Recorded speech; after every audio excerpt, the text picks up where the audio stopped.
Dear students, welcome back to Tutor Videos online class. আর আমাদের আজকের ক্লাসের টপিকের নাম হচ্ছে ট্যাকুয়েশন। এই ক্লাসটি আমরা ক্লাস নবম এবং দশম শ্রেণীর জন্য নিয়ে আসলাম।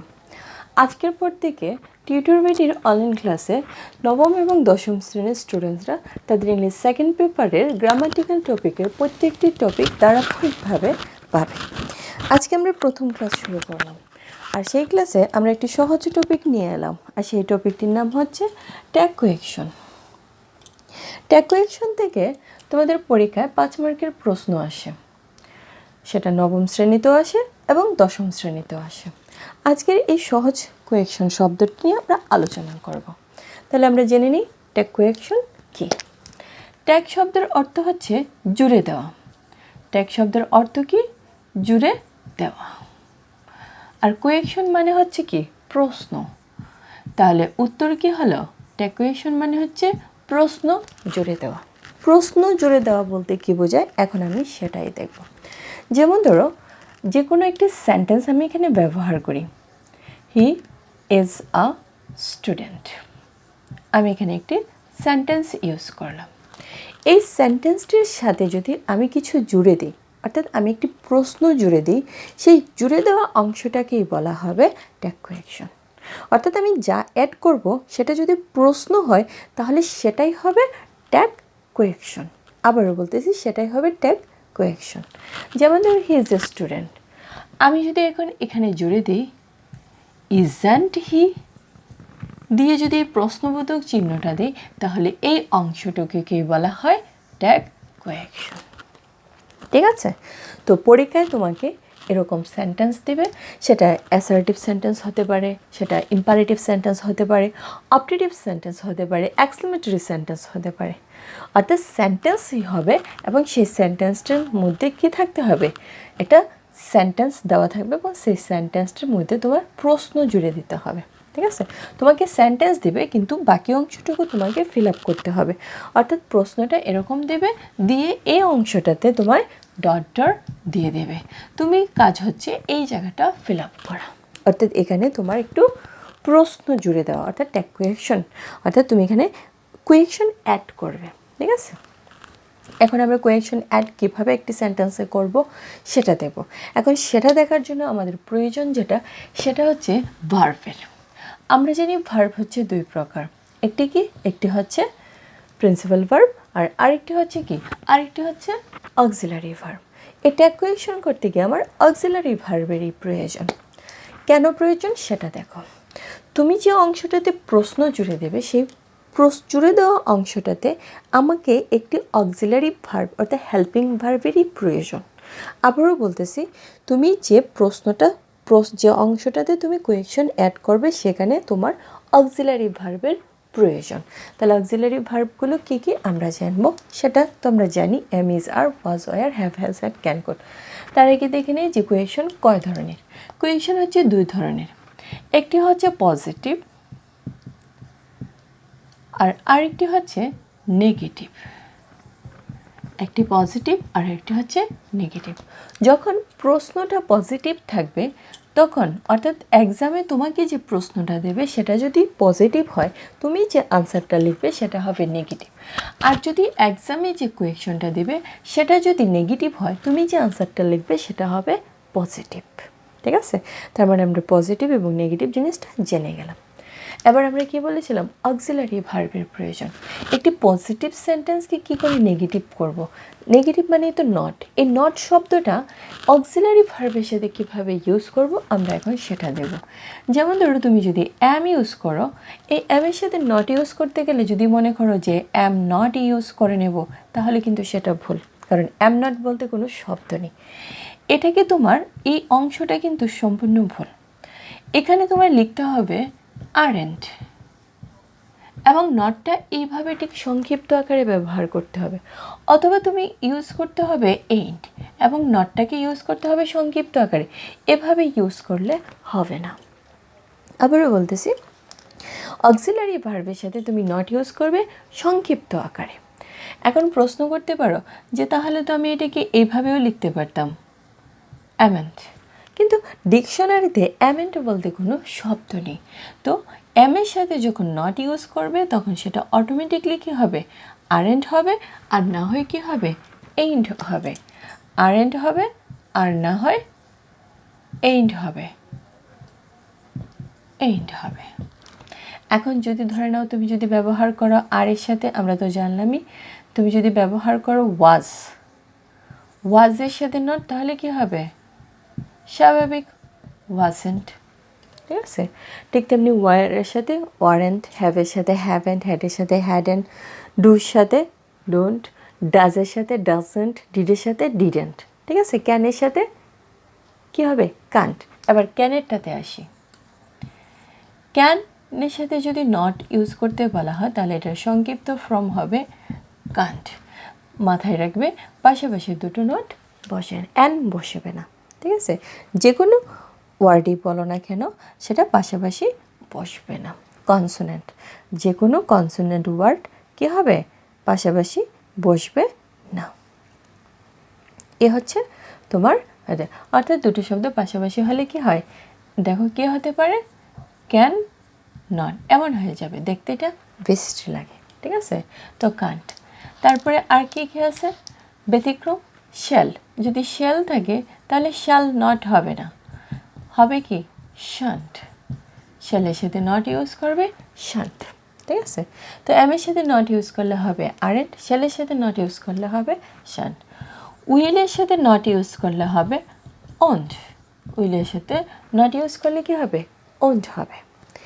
এ হলো আমার যে অক্সিলারি ভার্বের সাথে মানে ইউজ করার পদ্ধতি। এখন প্রশ্নে যদি অক্সিলারি ভার্ব না থাকে তাহলে কি করব, না থাকলে সেম পদ্ধতি, ডু, ডিড এবং ডাজ ইউজ করবে, ডু, ডিড এবং ডাজ ইউজ করবে। যদি প্রেজেন্ট ইনডিফিনিট টেন্স হয় এবং ভার্বের সাথে এস বা ইয়েস না থাকে তাহলে ডু ইউজ করবে। যদি প্রেজেন্ট ইনডিফিনিট টেন্স হয়, ডু এস বা ইয়েস না থাকে তাহলে ডু ব্যবহার করবে। আর যদি এস বা ইয়েস থাকে তাহলে কি ব্যবহার করবে, ডাজ ইউজ করবে। আর যদি ফার্স্ট ইনডিফিনিট টেন্স হয় তাহলে কি ব্যবহার করবে, তাহলে ডিড ইউজ করবে। ফার্স্ট ইনডিফিনিট টেন্স হলে কি ব্যবহার করব, ফার্স্ট ইনডিফিনিট টেন্স হলে আমরা ডিড ইউজ করব। আবারও বলতেছি, যদি প্রেজেন্ট ইনডিফিনিট টেন্স হয় তাহলে আমরা ব্যবহার করব প্রেজেন্ট ইনডিফিনিট টেন্স, এবং ভার্বের সাথে যদি এস বা ইয়েস না থাকে তাহলে আমরা কি ব্যবহার করব, আমরা ডু ব্যবহার করব। আর যদি এস বা ইয়েস থাকে তাহলে আমরা কি ব্যবহার করব, আমরা ডাজ ব্যবহার করব। আর যদি তোমার এস বা ইয়েস থাকে তাহলে আমরা কি ব্যবহার করব, ডাজেন্ট ব্যবহার করব। ঠিক আছে, আচ্ছা। এখন আমরা বলছি যে ট্যাকুয়েশন অ্যাসার্টিভ সেন্টেন্সেরও হয়, ইম্পারেটিভ সেন্টেন্সের হয়, আবার কি অপারেটিভ সেন্টেন্সেরও হয়।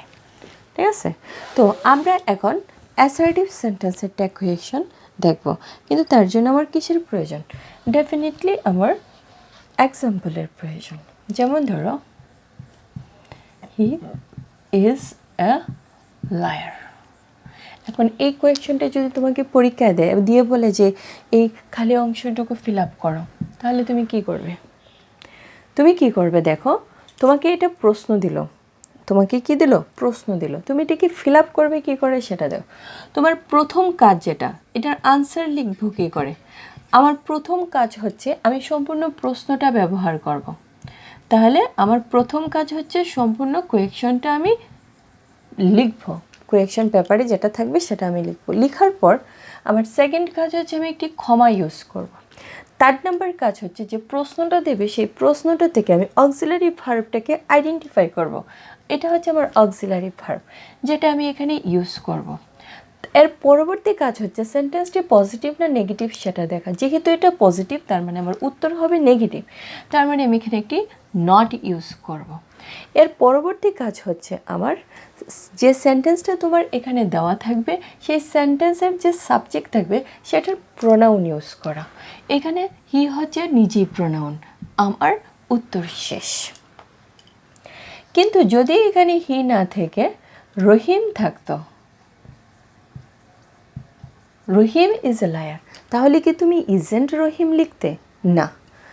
আমরা বলছি কি যে সাবজেক্ট থাকবে সেই সাবজেক্টের প্রোনাউন ইউজ করব। কি ইউজ করব, প্রোনাউন ইউজ করব। তাহলে প্রথম ফার্স্ট কাজ কি আমার? ফার্স্ট হচ্ছে আমি সম্পূর্ণ সেন্টেন্সটা ব্যবহার করব। সেকেন্ড কাজ হচ্ছে আমি একটি ক্ষমা ইউজ করব। থার্ড নাম্বার কাজ হচ্ছে আমি একটি অক্সিলারি ভার্ব, সেন্টেন্সে যে অক্সিলারি ভার্ব থাকবে সেটাই আমি এখানে ব্যবহার করব। না থাকলে ডু ডাজ ডিড নিব আমি। আর পরবর্তী কাজ হচ্ছে সেন্টেন্সটা পজিটিভ না নেগেটিভ সেটা দেখা। যদি পজিটিভ হয় তাহলে উত্তর হবে নেগেটিভ, যদি নেগেটিভ হয় তাহলে উত্তর হবে পজিটিভ। এর পরবর্তী কাজ হচ্ছে আমার সাবজেক্টের প্রোনাউন ইউজ করা। ঠিক আছে, সাবজেক্টের কি ইউজ করা? প্রোনাউন ইউজ করা। এ হচ্ছে আমার যে কোনো অ্যাসার্টিভ সেন্টেন্সের। যদি এটা নেগেটিভ থাকতো তাহলে আমি নটটা ইউজ করতাম না। যেমন ধরো আমার যদি এই প্রশ্নটাতে থাকতো রহিম ইজ নট এ লায়ার, তাহলে আমার উত্তর হতো ইজ হি। ঠিক আছে, অর্থাৎ নট থাকলে আমি নট ইউজ করব না, আর না থাকলে আমি কি করব? ইউজ করব। এবং সেটা কীভাবে? সেটা আমরা অবশ্যই শর্ট ফর্মে ইউজ করব। আবারও বলতেছি যে আমরা নটটা যে ইউজ করব, অপারেটর যে অক্সিলারি ভার্ব থাকে, অর্থাৎ হেল্পিং ভার্ব থাকবে, বা যেটাকে অপারেটরও বলা হয়, অপারেটর ভার্ব বলা হয়, সেই ভার্বের সাথে আমরা সংক্ষিপ্ত আকারে ব্যবহার করব। এখন আমরা অ্যাসার্টিভ সেন্টেন্সের দেখলাম। আমরা বলছি যে ইম্পারেটিভ সেন্টেন্সেরও হয়। তাহলে আমরা একটি ইম্পারেটিভ সেন্টেন্স লিখে নিই। ইম্পারেটিভ সেন্টেন্স কিন্তু মেইন ভার্ব দ্বারা শুরু হয়। যেমন ধরো ওপেন দ্য ডোর। এখন ট্যাগ কোয়েকশন করতে গিয়ে আমরা কিন্তু কিছু কথা বলেছি। সর্বপ্রথমে কি বললাম? সর্বপ্রথমে বললাম যে সম্পূর্ণ প্রশ্নটি আমরা লিখব। ওপেন দ্য ডোর লিখলাম। সেকেন্ড কাজ কি বললাম? ক্ষমা ইউজ করার কথা, আমরা তাও করলাম। থার্ড নাম্বার কাজ কি? থার্ড নাম্বার কাজ হচ্ছে আমরা অক্সিলারি ভার্ব ইউজ করব। এই সেন্টেন্সে আমার মেইন ভার্ব আছে, অক্সিলারি ভার্ব নেই। মেইন ভার্ব আছে, অক্সিলারি ভার্ব নেই, এবং এটি ইম্পারেটিভ সেন্টেন্স। তো একটি ইম্পারেটিভ সেন্টেন্সকে যখন তোমাকে ট্যাগ কোয়েকশন করতে দেবে তখন তুমি কি কি অক্সিলারি ভার্ব ইউজ করবে সেটা দেখো। তুমি উইল ব্যবহার করতে পারো, ক্যান ব্যবহার করতে পারো, কুড ব্যবহার করতে পারো। ঠিক আছে, উইল, ক্যান, কুড যে কোনো একটি ব্যবহার করতে পারো। তাই আমার open the door, open the ডোর এটা প্রেজেন্ট টেন্সে রয়েছে, সেই জন্য আমি উইল ব্যবহার করব। কিন্তু যদি ওপেনড দ্য ডোর থাকতো, ফার্স্ট টেন্সে থাকতো, তাহলে আমি কি করতাম? অর্থাৎ উড ব্যবহার করতাম। প্রেজেন্ট টেন্স থাকলে উইল ব্যবহার করব, ফার্স্ট টেন্স থাকলে উড ব্যবহার করব। প্রেজেন্ট টেন্স থাকলে ক্যান ব্যবহার করব, ফার্স্ট টেন্স থাকলে কুড ব্যবহার করব। তো ওপেন দ্য ডোর, এখানে কী আছে? ওপেন দ্য ডোর। তো এটার জন্য আমি উইল ব্যবহার করব। উইল, এখন এটা পজিটিভ, সেই জন্য আমি এখানে কী ব্যবহার করব? ওন্ট। কিন্তু এই সেন্টেন্সের সাবজেক্ট কী? এই সেন্টেন্সের সাবজেক্ট রয়েছে। আমরা কিন্তু কি বলেছিলাম দেখো, আমরা বলেছিলাম সম্পূর্ণ সেন্টেন্স ব্যবহার করব, ভার্ব ব্যবহার করব, নট না থাকলে নট ইউজ করব, তারপর সাবজেক্টের প্রোনাউন ইউজ করব। কিন্তু ইম্পারেটিভ সেন্টেন্সে তো সাবজেক্টই নেই, কিন্তু আমার নিয়ম তো সেম, আমার প্রোনাউন ইউজ করতে হবে। তো তোমরা নিশ্চয়ই জানো যে ইম্পারেটিভ সেন্টেন্সের সাবজেক্ট হচ্ছে কি? ইউ। ইম্পারেটিভ সেন্টেন্সের সাবজেক্ট হচ্ছে কি? ইউ। তাহলে আমাদের ইউর প্রোনাউন হচ্ছে ইউ, তার মানে আমার প্রোনাউন ইউই ব্যবহার করব। ঠিক আছে, এ হচ্ছে আমার ট্যাগ কোয়েকশন করার নিয়ম। এখন ইম্পারেটিভ সেন্টেন্স কিন্তু ল্যাট দ্বারাও শুরু হয়। কী দ্বারা শুরু হয়? ল্যাট দ্বারাও শুরু হয়। যেমন ধরো আমি ল্যাট দ্বারাই একটা সেন্টেন্স ব্যবহার করি।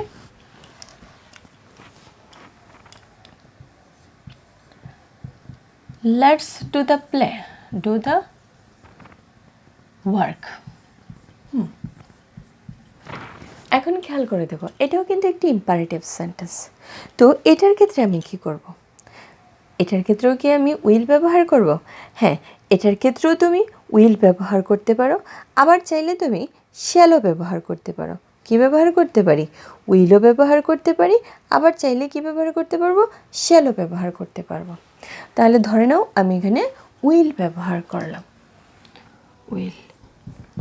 কিন্তু এই সেন্টেন্সটা তো পজিটিভ, তার মানে আমার উইল হবে না, এখানে হবে আমার ওন্ট, ওন্ট। কিন্তু এই সেন্টেন্সের সাবজেক্ট কি? সাবজেক্ট রয়েছে না। লেটের পরে যেটা, সেটা কিন্তু সাবজেক্ট নয়, কারণ লেটের পরে কখনোই সাবজেক্ট বসে না, অবজেক্ট বসে। লেটের পরে কি বসে? অবজেক্ট বসে। কিন্তু লেটের পরে এই অ্যাজটা বলতে কি বোঝানো হচ্ছে? লেট আজ বোঝানো হচ্ছে। তাহলে আজের প্রোনাউন কি? আজের প্রোনাউন হচ্ছে উই। তাহলে আমরা লিখতে পারি und উই, und উই। ঠিক আছে? এখন যদি এখানে মি থাকতো তাহলে কি করতাম? Let me do the work, তাহলে আমরা লিখতাম und আই। যদি এখানে ধ্যাম থাকতো তাহলে আমরা লিখতাম und দে। যদি হিম থাকতো তাহলে আমরা লিখতাম und হি, অথবা শান্ত হি। শ্যালও আমরা ব্যবহার করতে পারি, শ্যাল উই অথবা উইল ইউ ব্যবহার করতে পারি। ঠিক আছে? এই ছিল নিয়ম। এখন আরেকটা প্রশ্ন, বইয়ে কিন্তু তোমরা এখানে ওন্ট উইয়ের জায়গায় will will, let's do the work, let's do the work কাজটা আমরা বলছি পজিটিভ থাকলে নেগেটিভ, নেগেটিভ থাকলে পজিটিভ। এখন আগের যে সেন্টেন্সটা ব্যবহার করেছিলাম যে open the door, open the door, সেখানে আমরা কি ব্যবহার করলাম? Won't you. তুমি যদি এখানে উইল ইউ ব্যবহার করতে তাহলেও কিন্তু তোমার কারেক্ট ছিল সেন্টেন্স। ইম্পারেটিভ সেন্টেন্সে পজিটিভ না সেন্টেন্স নেগেটিভ সেটা কিন্তু দেখা হয় না। তুমি চাইলে সেটাকে নেগেটিভও করতে পারো, আবার চাইলে সেটাকে পজিটিভও করতে পারো। যেমন ধরো এখানে চাইলে তুমি উইল উইও ব্যবহার করতে পারো, অথবা শ্যাল উইও ব্যবহার করতে পারো, উভয়টাই কারেক্ট। ঠিক আছে? তুমি যদি উইল ইউ ব্যবহার করো তাহলেও তোমার প্রশ্ন কারেক্ট, তুমি যদি শ্যাল উইও ব্যবহার করো তাহলেও কিন্তু তোমার প্রশ্ন কারেক্ট। তাহলে আমরা ডেকোয়েশনের এই সাধারণ নিয়মগুলোর মধ্যে দেখলাম যে ডেকোয়েশন কী করে কমপ্লিট করতে হয়। তো আশা করি তোমরা এতটুকু বুঝেছো। পরবর্তী ক্লাসে ডেকোয়েশনের কিছু নিয়ম রয়েছে, আমরা সেটা দেখে সম্পূর্ণ ক্লাস কমপ্লিট করব। তো তোমরা ভালো থেকো, সুস্থ থেকো, এবং অবশ্যই অবশ্যই নবম এবং দশম শ্রেণীর শিক্ষার্থীদেরকে অনুরোধ করব তোমরা টিউটর বেটির অনলাইনের ক্লাসগুলো রেগুলার দেখবে, কারণ এখানে আজকের পর থেকে তোমরা ধারাবাহিকভাবে নবম এবং দশম শ্রেণীর প্রত্যেকটি গ্রামাটিক্যাল টপিকের সমস্ত সলিউশন পাবে। ভালো থেকো, ঠিক আছে?